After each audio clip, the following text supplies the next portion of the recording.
You know, I guess one person can make a difference. Enough said. I'm going to tell you how Spider-Man came into being. It's a true story, although sometimes it's hard even for me to believe it. But we had already done the Fantastic Four and I think maybe the X-Men, I can't remember the order, but my publisher came to me and he said, Stan, I want you to come up with another superhero. So I said, okay, I went home, and when my publisher said do something, I'd better do it because I wanted to keep my job. I thought, what can I come up with now? And the most important thing in a superhero at first is the superpower. Once you get that, everything else comes along.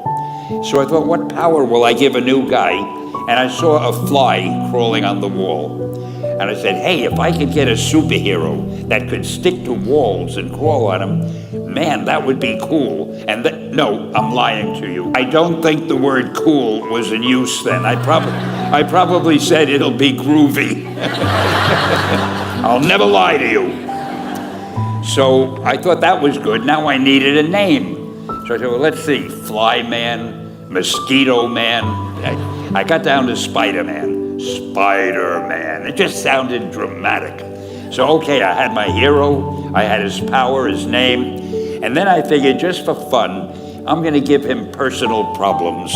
Because except for you people who are that your lives are perfect, but most other people have personal problems. And then I thought I'd make him a teenager, because there were no teenage superheroes that I knew of at the time. So armed with all that wonderful material, those great ideas, I ran into my publisher's office and I told him, this was my reaction, the reaction he gave me.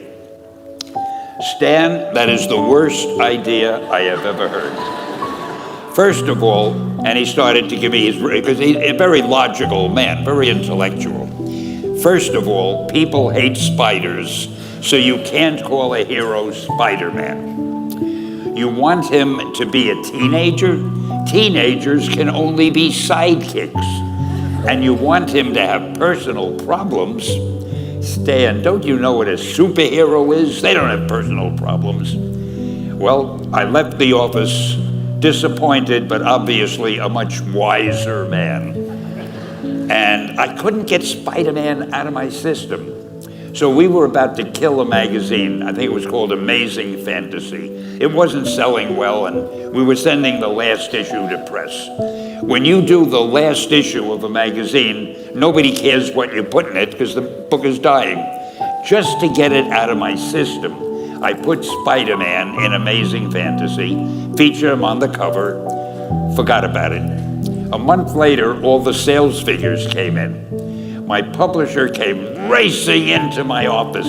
Stan, you remember that character we both loved so much, Spider-Man? He said, let's do him as a series. Now, why am I telling you this?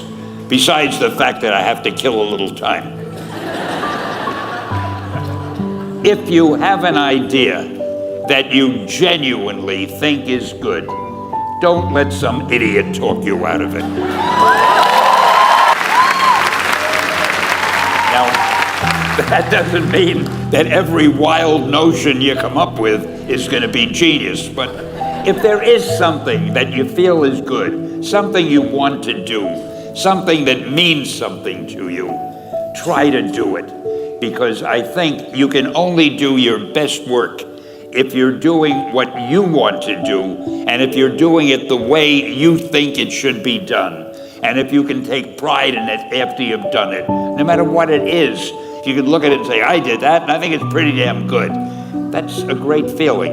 So don't let idiots talk you out of something that you think is good. By the same token, that doesn't mean every single thing you think is good is going to win a prize.